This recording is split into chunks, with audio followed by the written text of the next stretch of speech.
Welcome to the Home-Centered Life podcast, where we seek to slow down, opt out of anxiety, and live an unhurried life. We're so glad you're here. Journey alongside us as we learn about homesteading, homemaking, and living a more simple, home-centered life. Because we think the richest life possible is centered around the home.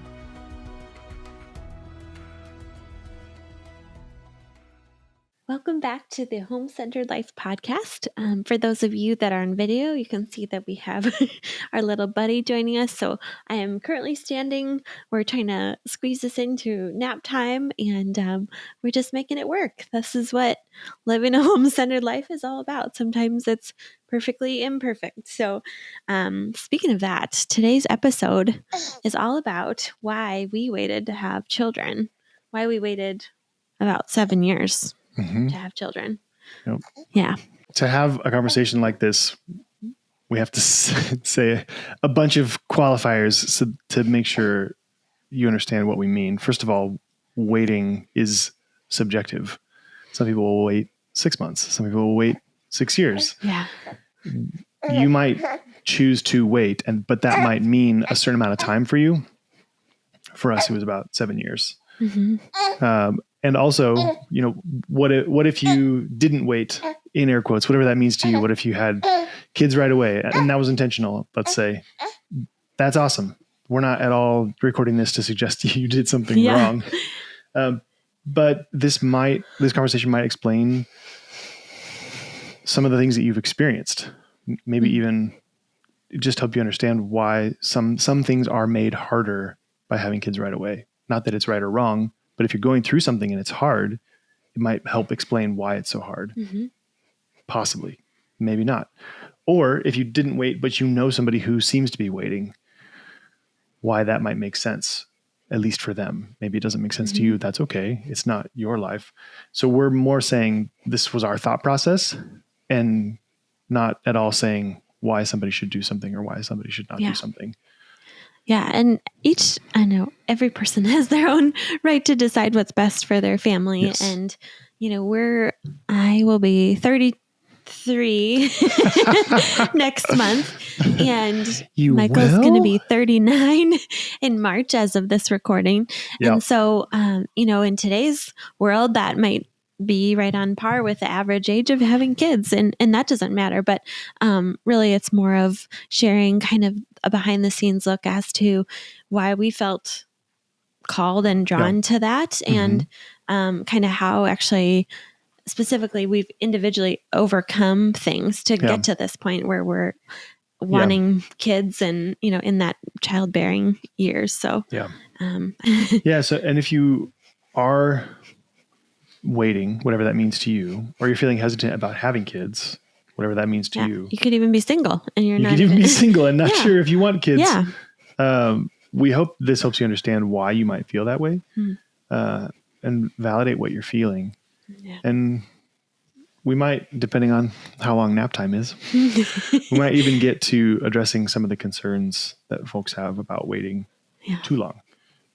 Not that we're medical professionals, of course, but that's something we've talked a lot about, and it's part of the conversation. So that's good. This is much more of a what we did and what we were thinking than it is what you should do and what you should be thinking. Not at all that.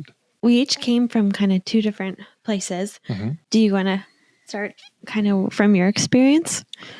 The first part of my experience was just waiting to get married in the first place. Mm-hmm. And this was not super intentional. I struggled with depression from about age 17 till about age 27. Mm-hmm. And as a general rule, if you were to ask me, is it a good idea to date and get married while you're struggling with clinical depression? I would say probably not. Probably address that first before you make a lifelong commitment. And so I think I kind of intuitively knew that was not a good idea, although I did want to be married, in that decade-ish time range. I'm putting concrete bookends on it just to give you a sense, but it's not a concrete thing. But so we got married when I was, in my late 20s. And so that right there, even if we had kids right away, some people would look at that and be like, well, that's late. Mm-hmm. Mm-hmm. And a lot of it depends on context. A lot of it depends on where you've come from. So for me, all of my siblings got married way before I did, had kids way before we did. And I'm the second oldest, but I was the last to get married and the last to have our first kid. So in a sense, there was pressure, not that it was actively put on me. That's not what I mean. And mom, dad, brothers, sisters are listening to this. It's not like you did anything wrong or there was, but there's like an awareness of like, hey, everybody else is getting married, but not me. The last one. Even though I'm second oldest, or everybody's having kids, but not us. So there's a sense of like, there's some pressure. But when we did get married, we continued to wait. We didn't have kids right away. Yeah. And in a sense, we were already getting a late start. And so there was like an additional layer of like, whoa, why are you guys waiting? Yeah. You're not getting any younger. Yeah. And so that kind of sets the stage for my part of just even getting married a little bit later. Yeah. That's good. Ever since I was a little girl, I knew two things. It was like, I wanted to be a wife and I wanted to be a mom. And that was true for years and years and years. And then ironically, as I got closer to childbearing age, like actually right around when we started dating, that this just insane amount of fear crept in where the desire to have kids just totally went away. I knew I wanted to be married and be a wife, but I was absolutely terrified. And I think a lot of it came from this fear of feeling like I was going to mess up so badly that my children would just be in ruins because I thought I was so messed up. And we all have stuff we need to overcome. But there was just this crazy amount of fear. Part of it, I think, was in God's goodness, because he helped me recognize like, okay, we got to work on some things we got to heal in you. And that time, that space where the desire was gone, it really opened my eyes to these parts of myself that I really need a healing in. And that was kind of the first 6 years of our marriage was, I feel like my prayer was just like, I felt so broken. I needed healing. And like piece by piece and layer by layer, these parts of myself were being healed and set free. And I'm not trying to over spiritualize this, but I felt like I got to this point where no longer was I so afraid. I knew I'd never do kids perfectly. You can't be a perfect parent, but I recognized like this desire was starting to come back as I kind of spent this time doing my work, as we like to say.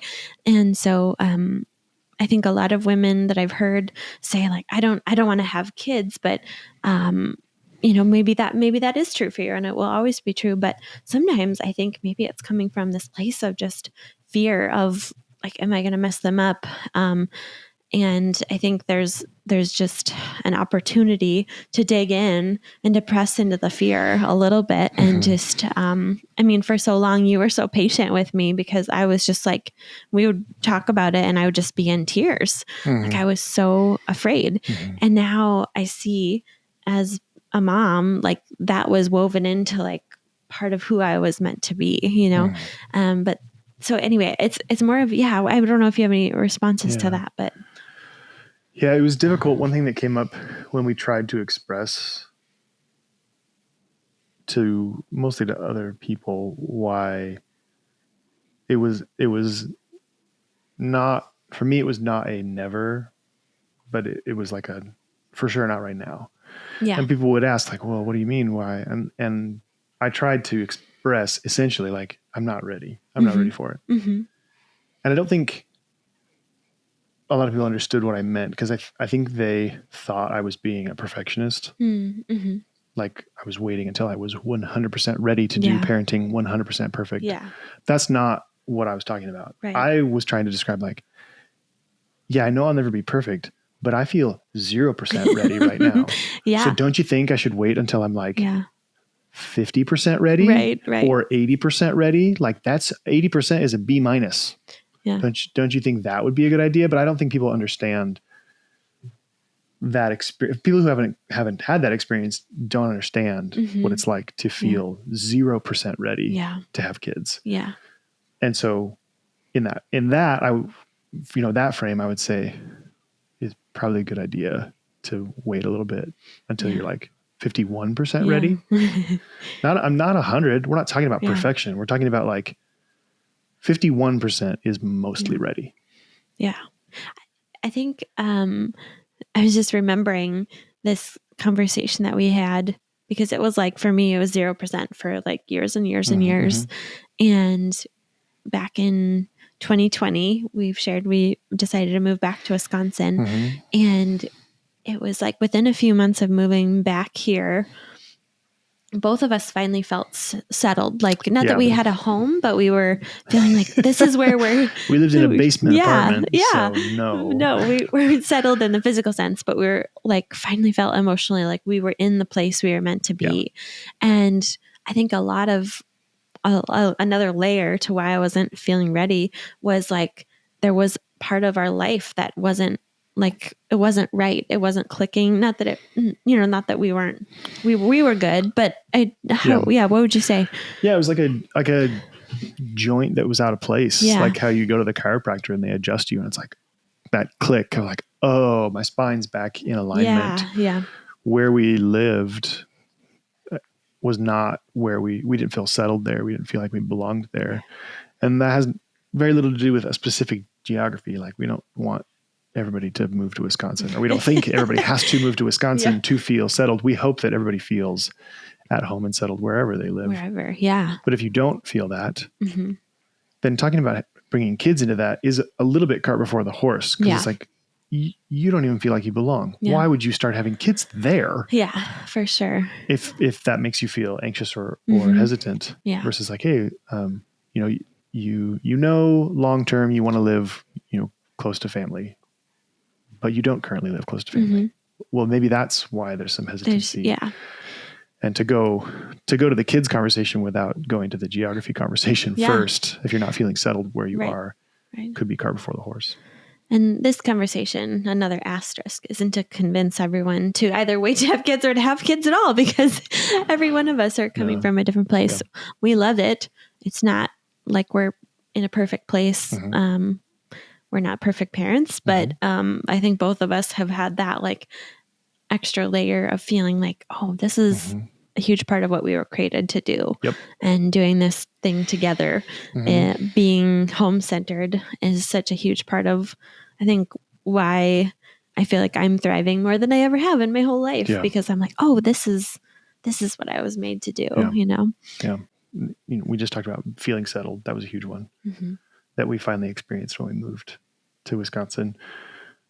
I think we always kind of knew we wanted our marriage relationship to be a priority over having kids, and over our relationship with our kids, for that to be the most important relationship. And it's not like it's impossible to do that if you have kids right away, but I'm going to submit to you that it's way harder. If you have 0 days of being just you two before you're pregnant and ready, of course, not impossible. That's not what I mean. But if you did have kids right away and you're finding it difficult to prioritize your marriage, that could explain part of it, which is no guilt, shame, or judgment, but it's more like there are natural consequences to certain decisions. And if it's nothing against, a honeymoon baby. I know lots of people who have had honeymoon babies, but I hear from all of them that they have to be super intentional to prioritize their marriage, because there was no period of time where they were married without kids or pregnant. For sure. Because it happened immediately. I think we were able to lay that solid foundation for a lot of, like, we had a lot of years of that coming together. And so again, if you're married and you didn't get to wait, this isn't to say that we're any better, but it's more just maybe again, an invitation. I've been using that word a lot to explore maybe like, oh, that could be part of why it's hard to like find time to just be the two of us, or why we're struggling as a couple, We got to put deposits in that account for like 7 years before we had to make any withdrawals. Right. And if you didn't have that, consider the balance of that account and whether or not it might need some additional intentional deposits or not. We still have to make deposits. Oh yeah. Because we could just make withdrawals, but then in like 7 years, we'll be at zero again or negative, right? At zero again. Yeah. the last thing that this started coming up once we had the language for it. It didn't come up right away because I don't think either of us had the language for it. But I read a book called The Coffee Bean. And my background is in coffee, so of course I love this book. But the gist of the coffee bean is that there's essentially three types of people, or three ways of responding to hardship, if that's more helpful.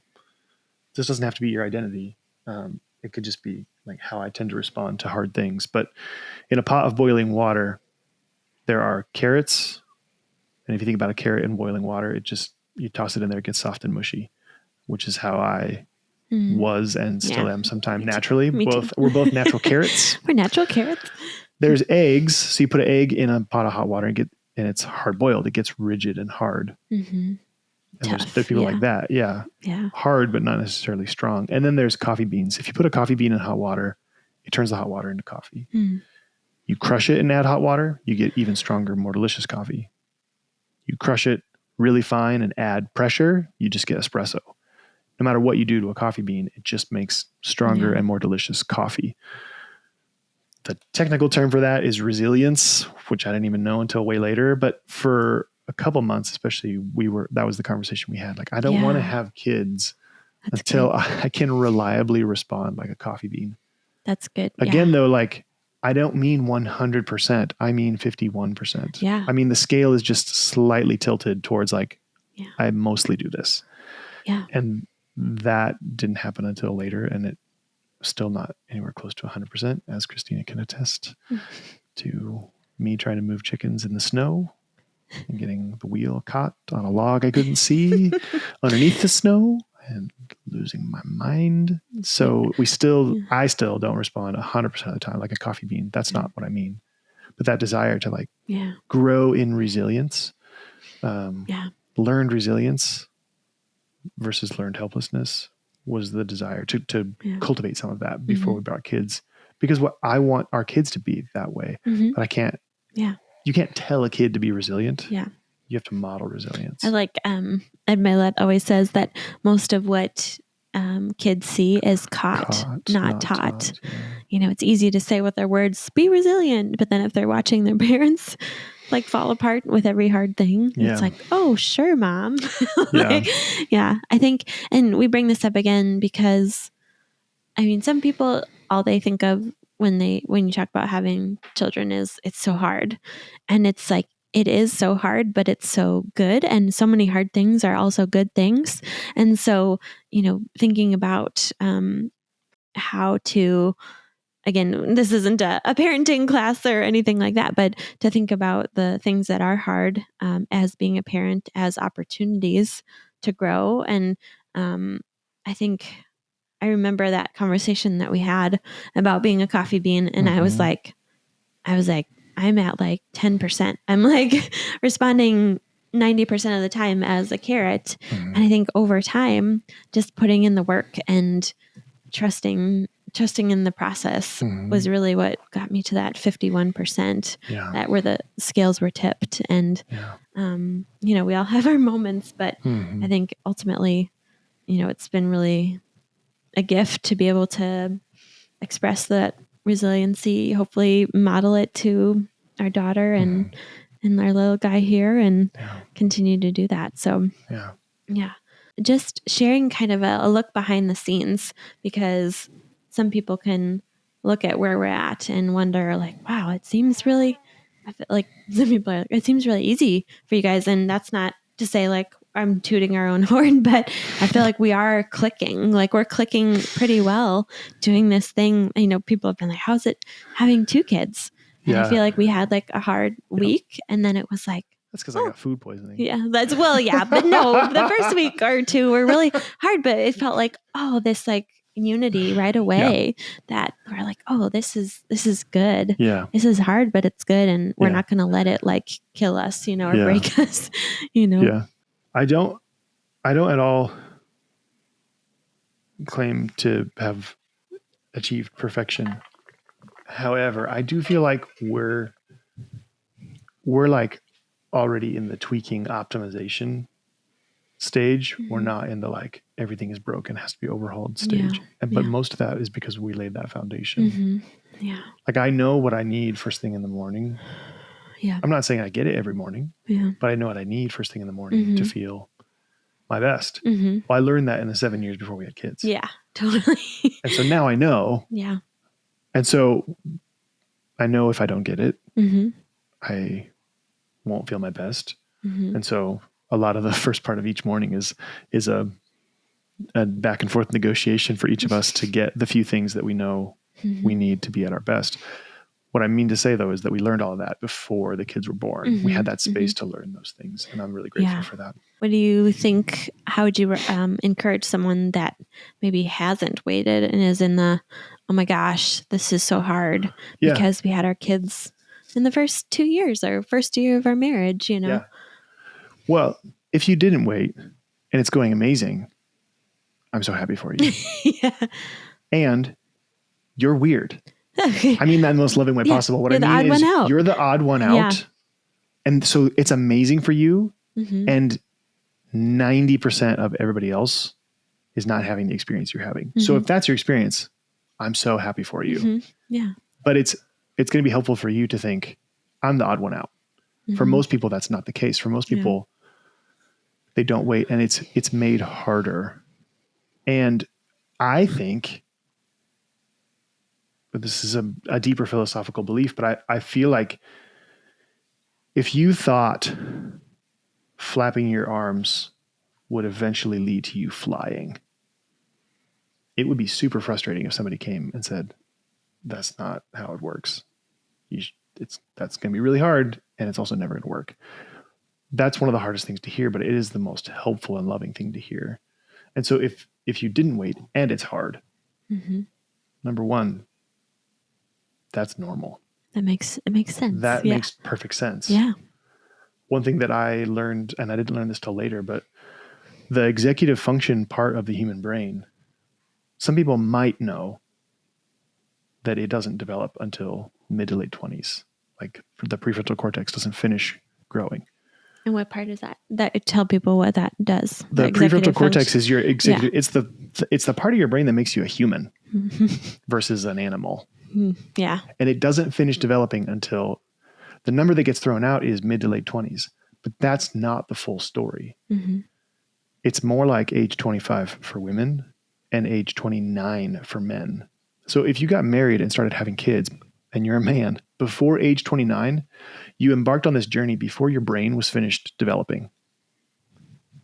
So if there's things that are hard, that makes makes perfect sense. Now, those are all averages, but again, what I mean to say is if it has been hard for you, that's normal. That makes perfect sense. And it's okay. Like that's the norm to feel those things. It's not because you're unique.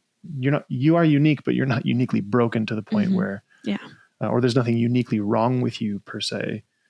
If that's how you feel on that. So I think, I hope that's encouraging. To be like, oh, that's why it's been so hard. Just that a lot of times can alleviate some of the hardship, alleviate some of the stress. Just be like, that's so normal. Gosh, if you were flapping your arms to try and fly and you're exhausted, that's normal. Right. Because that's exhausting. Just to, like you said, relieve that pressure from feeling like, what's wrong with me? You know, just to relieve that, like that there's nothing wrong with you, you know?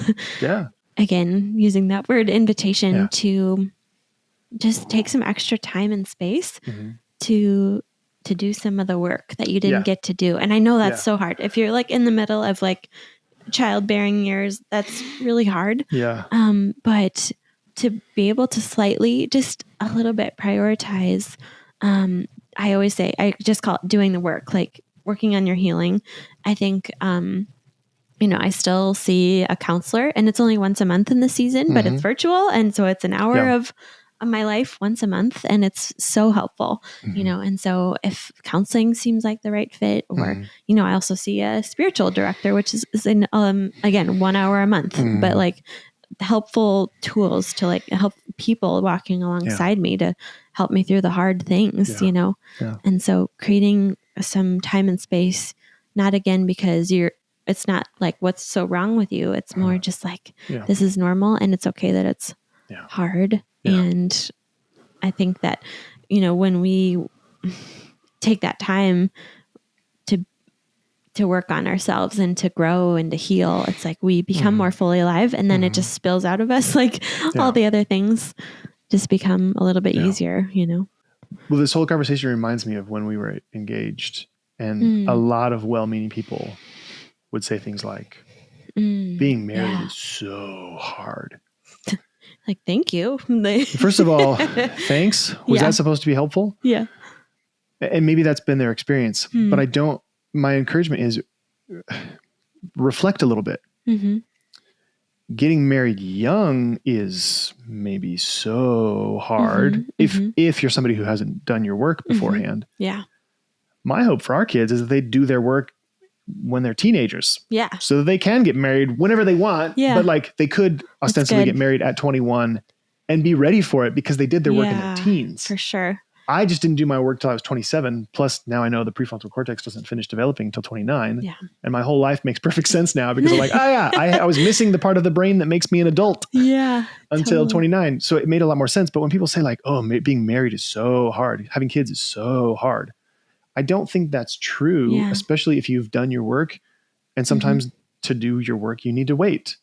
Sometimes. And that's what I felt like we did. One thing that I think is helpful, just in case somebody is like, I don't love the phrase like, you're not getting any younger, the clock's ticking.